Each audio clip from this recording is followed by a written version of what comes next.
America में राष्ट्रपति की रेस, डोनाल्ड ट्रंप बनाम कमला हैरिस। लेकिन इस रेस में दुनिया के सबसे अमीर इंसान इलॉन मस्क की दिलचस्पी क्यों है? ट्रंप को सपोर्ट करने वाले लकी वोटर्स को मस्क ने $1 मिलियन देने का भी ऐलान किया है। कभी डेमोक्रेटिक पार्टी के बराक ओबामा और हिलेरी क्लिंटन का सपोर्ट करने वाले मस्क अब रिपब्लिकन उम्मीदवार डोनाल्ड ट्रंप की तरफदारी क्यों कर रहे हैं? ट्रंप राष्ट्रपति बने तो मस्क को क्या फायदा होगा और कमला हैरिस के राष्ट्रपति बनने से मस्क को क्या दिक्कतें हो सकती हैं? जानेंगे स्पॉटलाइट में। टेस्ला, स्पेसएक्स और एक्स के मालिक इलॉन मस्क ने इसी साल अमेरिका पॉलिटिकल एक्शन कमेटी यानी PAC लॉन्च की। ओपन सीक्रेट की एक रिपोर्ट के मुताबिक अमेरिका PAC ट्रंप के सपोर्ट में अब तक $119 मिलियन यानी करीब 10 अरब रुपए खर्च कर चुकी है। अमेरिकी चुनाव के लिहाज से 7 वोटर स्विंग राज्यों में भी इलॉन मस्क ने ऐलान किया है कि वो हर दिन रजिस्टर्ड वोटर्स को $1 मिलियन देंगे।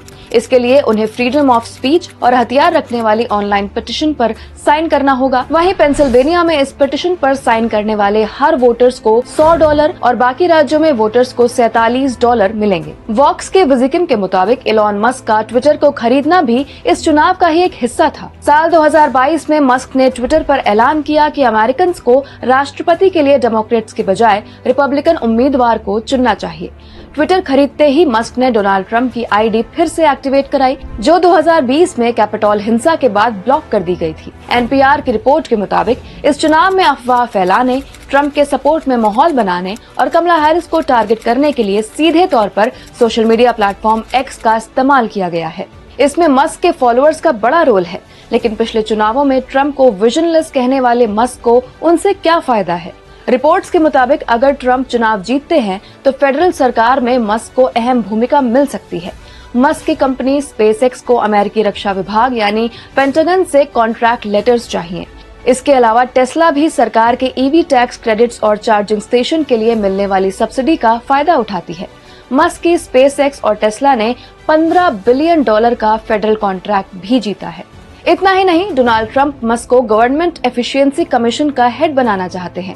इससे उनके पास सरकारी एजेंसियों को हैंडल करने की ताकत आएगी, यानी केंद्रीय एजेंसियों पर लगाम कसने और नए कानून बनाने में भी मस्क की भूमिका अहम होगी।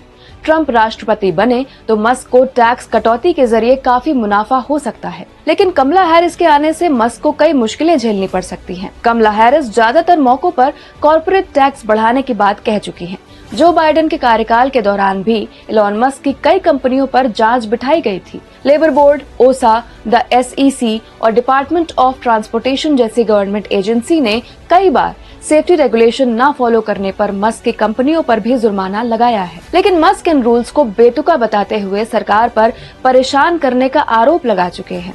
इसके अलावा पर्सनल मुद्दे भी मस्क और ट्रंप की करीबी की वजह हैं। मस्क की बेटी विवियन जेना विल्सन ने साल 2022 में बताया कि वो ट्रांसजेंडर हैं और वो अपना नाम बदलना चाहती हैं। मस्क इसके खिलाफ थे और उनका कहना था कि इस वोक माइंड वायरस के चलते उन्होंने अपनी बेटी खो दी।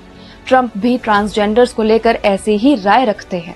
ट्रंप ने बाइडेन सरकार के उस नियम में भी बदलाव का वादा किया है जो ट्रांसजेंडर स्टूडेंट्स को बाथरूम और लॉकर रूम इस्तेमाल करने का अधिकार भी देता है।